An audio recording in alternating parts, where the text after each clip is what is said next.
Nagmamaneho ka ng ELF noon? Tapos code 2 ka lang? Code 3 ang kailangan noon? Pasuway. Lagi lang yan rason. Sa bukid ako nagmamaneho, ma'am. Siguro doon kami pupunta mag-operation. Magugulat kayo na si LTO nakarating ng bukid. Dahil dyan, kapag dormant tayo, babalik tayo sa exam. Kasi matagal ka nag-renew.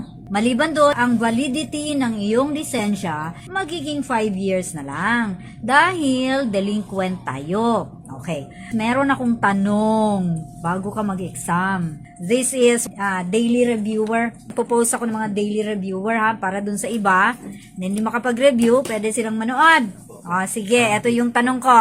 Katungkulan ng isang driver na siguraduhin na letter A, maibalik sa pasahero ang anumang naiwan nitong kagamitan.